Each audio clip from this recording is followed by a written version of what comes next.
Hello बच्चों, कैसे हैं आप सब। उम्मीद है सब स्वस्थ होंगे और मस्त होंगे।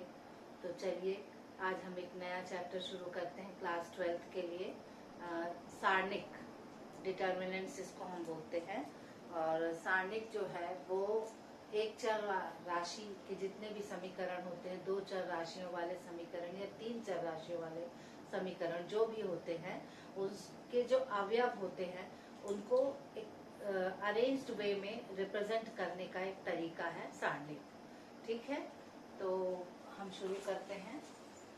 जैसे मान लीजिए a1x plus b1 equal to c1, ये कोई समीकरण है। दूसरा समीकरण है a2x plus b2 plus c2। तो इनको जो इसके अवयव हैं इनको हम अरेंज्ड वे में जो रिप्रेजेंट करते हैं वो क्या कहलाता है, सारणिक। ठीक है, सारणिक को जनरली हम क्या ऐसे दो डंडियों के बीच ही लिखकर निरूपित करते हैं, जैसे a1 b1 a2 b2।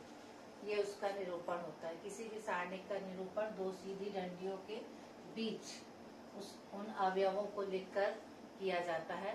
ये होता है सारणिक। इसमें जैसे अपन एक चर राशि वाले समीकरण लिए, अगर दो चर राशि वाले लेते तो उसमें तीन हो रहते, तो ये हो जाता a1 b1 c1 a2 b2 c2 a3 b3 और c3। ये क्या होता है, सारणिक। ठीक है, तो सारणिक जो है वो एक चर राशि वाले समीकरण और दो चर राशि वाले समीकरणों के अवयव जो होते हैं उनको एक सारणिक के रूप में हम इस तरह से निरूपित करते हैं। सारणिक का निरूपण जो होता है ये छोटे त्रिभुज से या कहीं पर मीरी के माध्यम से किया जाता है, तो इसको आपको ध्यान रखना है।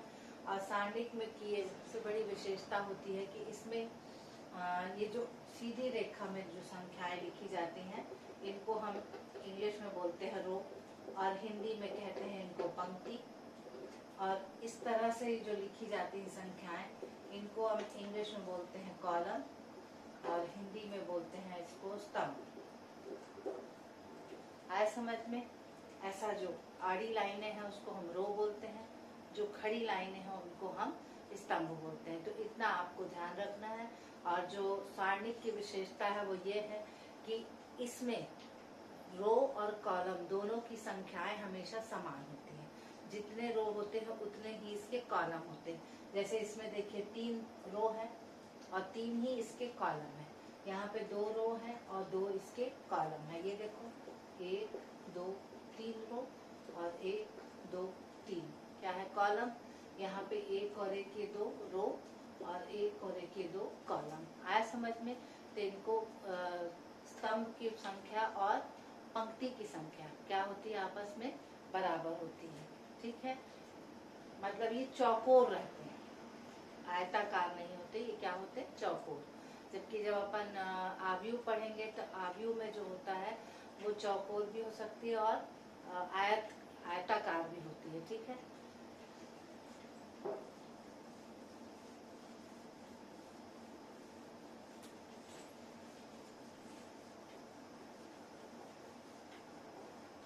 अब इसमें जो है सारणिक है।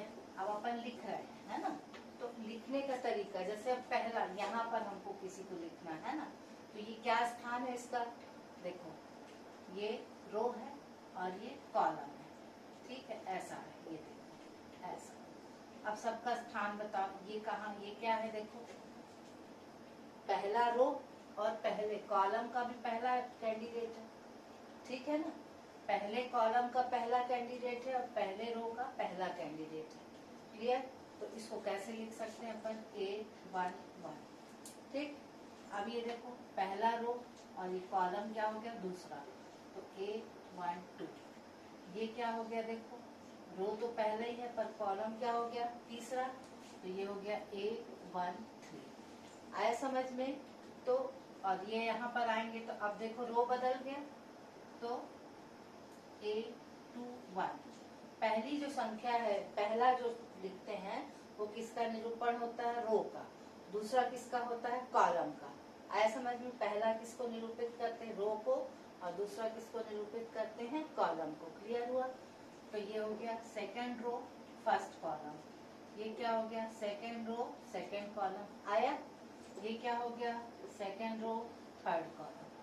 ठीक, यहाँ पे लेंगे तो अब रो थर्ड हो गई, कॉलम पर क्या है फर्स्ट है, थर्ड रो फर्स्ट कॉलम, यहाँ पे थर्ड रो सेकेंड कॉलम, यहाँ पे थर्ड रो थर्ड कॉलम। ठीक, तो ये इसका निरूपण और उसको याद रखने का एक तरीका है कि अगर अपन लिख रहे हैं सारणिक में तो कौन सी वैल्यू कहाँ रखते हैं, ये हमको समझ में आएगा। ठीक,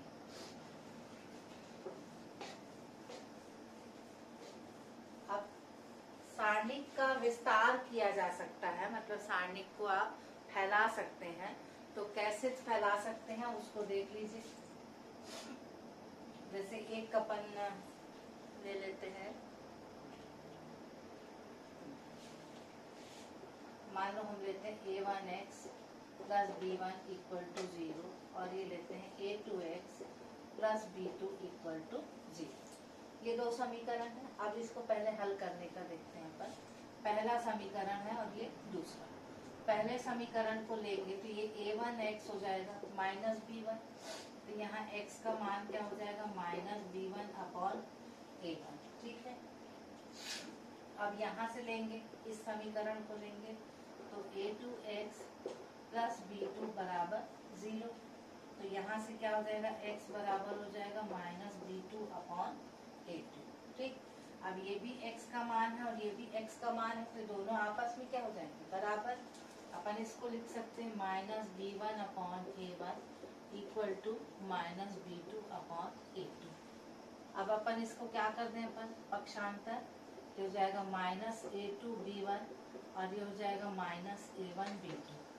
अब अगर इसको हम यहाँ ले आए, इसको यहाँ ले आए तो ये क्या हो जाएगा a1 b2 minus a2 b1 equal to 0।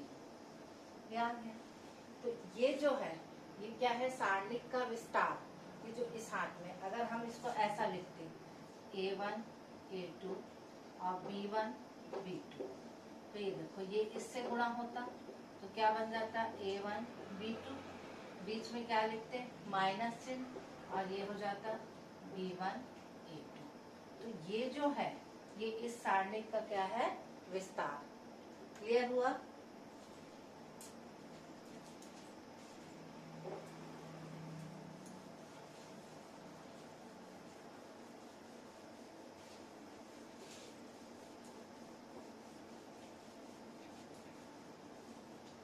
अब 3 वाली सारणिक को देख लें अपन, a1 a2 a3 b1 b2 b3 c1 c2 c3। ठीक है, अब इसको करेंगे तो इसका विस्तार कैसे करते हैं इसको देख लीजिए। वैसे अपन 10वीं में जो पढ़े हैं ना वज्र गुणनफल विधि, उसी के आसपास मिलता जुलता है, पर जैसे पहला अपन ने a1 लिया। ठीक है, तो a1 का ये कॉलम रो छूटेगा और ये कॉलम, ये हो गया a1। अब इसका गुणा करेंगे जो बाकी हिस्सा बचा है उसके सामने से, ये हो गया b2 b3 c2 c3। ठीक है, तो ये a1 का क्या हो गया उप सारणिक, ये a1 का क्या हो गया उप सारणिक। क्लियर? अब अपन किसका ले रहे हैं a2 का, तो a2 जिसका उप सारणिक लेना है उस रो को और उस कॉलम को हटा देंगे। ठीक है, देखो ये a2 का रो हटा और ये कॉलम हटा, क्या बचा b1 b3 c1 c3। ठीक है, b1 b3 c1 c3। अब प्लस फिर करेंगे अपन a3। अब क्या देखो a3 है, ये कॉलम हटेगा और ये रो हटेगा। अब कौन बचेगा यहाँ से b1 b2 c1 c2, क्या बचेगा b1 b2 c1 c2। आया समझ में? तो ये किसका विस्तार है इस वाले सारणिक का। ठीक, 3x3 का। क्लियर हुआ?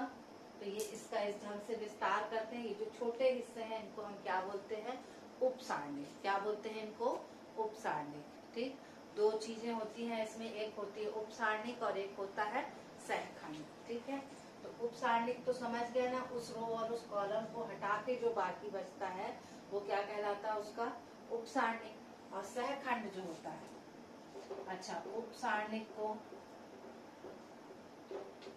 इंग्लिश में बोलते हैं अपन माइनर, और सहखंड को इंग्लिश में बोलते हैं कोफैक्टर।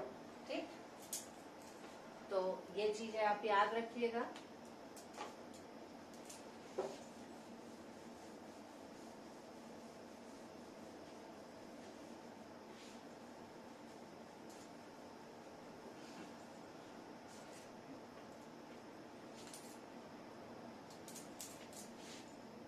कोई भी एक गणित ले लीजिए आप, पहले छोटा लेते हैं अपन, है ना। अब इसका हमको उपसारणिक निकालना है और सहखंड निकालना है। ठीक है, उपसारणिक और सहखंड। तो उपसारणिक कैसे निकालेंगे? उपसारणिक अब भी मैंने बताया, उस रो और उस कॉलम को हटा देना, तो जो बाकी बचेगा वो होगा उसका उपसारणिक। वो क्या होगा? उसका उपसारणिक। तो देखो, 2 का संबंधित रो ये है और 2 का संबंधित कॉलम ये हट गया, बचा क्या? 4। ठीक है, तो 2 का उपसारणिक क्या हो गया? 2 का उपसारणिक हो गया 4। ठीक, अब 3 का निकालो। 3 का उपसारणिक क्या होगा? वो रो और वो कॉलम खत्म हो जाएगा, तो सामने क्या बचेगा? 5। तो 3 का उपसारणिक क्या होगा? 5। आया समझ में? अब उसी तरह नीचे आएंगे तो 5 का उपसारणिक क्या होगा बताओ? ये देखो, ये रो और ये कॉलम चला गया, क्या बच गया? 3। तो 5 का उपसारणिक क्या बचेगा? 3। ठीक है, और 4 का उपसारणिक उसी तरह से निकालेंगे, तो 4 का उपसारणिक आ जाएगा 2। क्लियर हुआ? उस रो और उस कॉलम को हटा के बाकी जो बचता है वो क्या कहलाता है? उस संख्या का उपसारणिक। ठीक है, क्लियर हुआ? अब आते हैं अपन, ये क्या कहलाता है? माइनर इंग्लिश में बोलते हैं और हिंदी में इसको बोलते हैं उपसारणिक। और दूसरा अब आते हैं अपन कोफैक्टर, जिसको हिंदी में बोलते हैं अपन क्या बोलते हैं? सहखंड। क्या बोलते हैं अपन इसको? सहखंड। ठीक है, उपसारणिक और सहखंड में थोड़ा सा अंतर है बस। जैसे यहाँ सारणिक के जो अवयव हैं, इनका जो निरूपण हमने किया था, याद करो, ऐसे किए थे A11, A12, A13, A21, A22, A23, A31, A32, A33। ठीक है, तो यहाँ पे जो पहली संख्या है ये किसको निरूपित करती है? उसके रो को। ठीक है, और ये जो दूसरी संख्या है ये किसको निरूपित करती है? इसके कॉलम को। रो मतलब पंक्ति, कॉलम मतलब स्तंभ। तो रो को हम निरूपित करेंगे I से, कॉलम को निरूपित करेंगे J से। आए समझ में? रो को निरूपित करेंगे I से, कॉलम को निरूपित करेंगे J से। और इसका सहखंड का जो सूत्र होता है कोफैक्टर का, ये होगा -1 to the power I plus J, और क्या होगा यहाँ पे? माइनर। ठीक, या -1 to the power I plus J सहखंड, इंग्लिश में सॉरी उपसारणिक। ठीक, ये किसका फॉर्मूला हो गया? ये सहखंड का। आया समझ में? सहखंड और उपसारणिक में बहुत छोटा सा अंतर रहता है, इसको तुम लोग समझ लो थोड़ा ध्यान से, ताकि तुम लोगों को आगे करने में दिक्कत थोड़ा सा कम हो।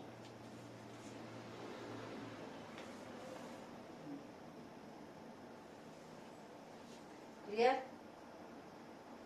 देखो, शब्द से ही क्लियर है अगर सोचेंगे। उपसारणिक मतलब जो संख्या है उसके उस रो और कॉलम को छोड़ के बाकी जो सारणी बचती है वो है, तो वो हो गई उपसारणिक। और सहखंड या कोफैक्टर होता है -1 to the power I plus J गुणित उपसारणिक, या ये माइनर, जो तुमको लिखना है वो यहाँ लिख सकते हो तुम। आया समझ में? अब इसको इसमें अपन हल करके देखते हैं थोड़ा सा, इस सहखंड को कैसे निकालेंगे।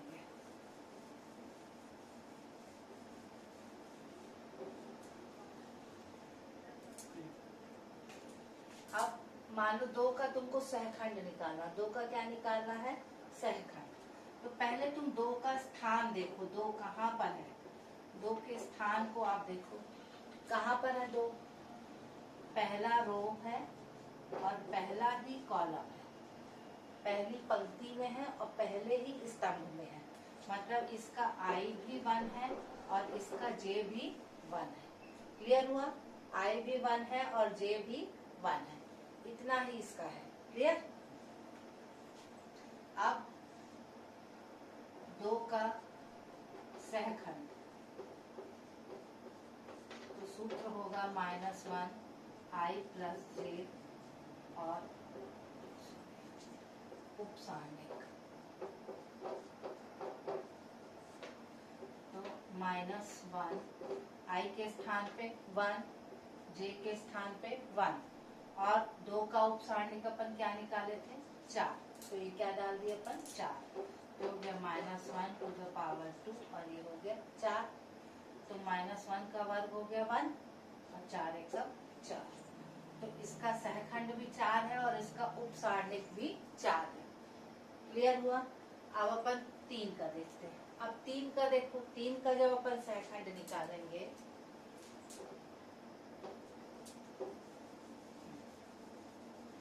तीन का सहखंड निकालो, तो 3 का स्थान देखो, 3 कहाँ पे स्थित है देखो, पहले रो में और सेकंड कॉलम में, पहली पंक्ति और दूसरा स्तंभ। ठीक है, तो अब पहली पंक्ति है मतलब I तो तुम्हारा क्या हो जाएगा 1, पर स्तंभ क्या हो गया तुम्हारा 2। ठीक है, I 1 हो गया और J 2 हो गया। क्लियर। तो अब यहाँ पर हो जाएगा -1 to the power 1 + 2। ठीक है, और 3 का उपसारणिक कितना है 5, तो -1 की पावर 3 गुणे 5। ठीक है, -1 की पावर 3 हो गया -1।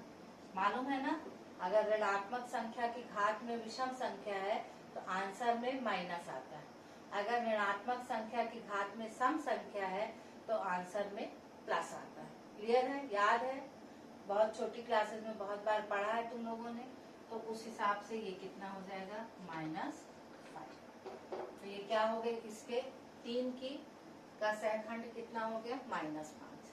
ठीक, तो सहखंड जो है वो इनके स्थान पर निर्भर करता है। ठीक है, जिसकी हम उपसारणिक निकाल रहे हैं वह संख्या कहाँ पर स्थित है, मतलब कौन सी पंक्ति और कौन से स्तंभ पे या कौन से रो कौन से कॉलम पे वो संख्या है, उसके आधार पर उसके सहखंड में का मान हम देखते हैं। सहखंड रहता उपसारणिक ही है, सिर्फ चिन्ह बदलता है, या तो ऋणात्मक होगा या तो धनात्मक होगा। क्लियर हुआ।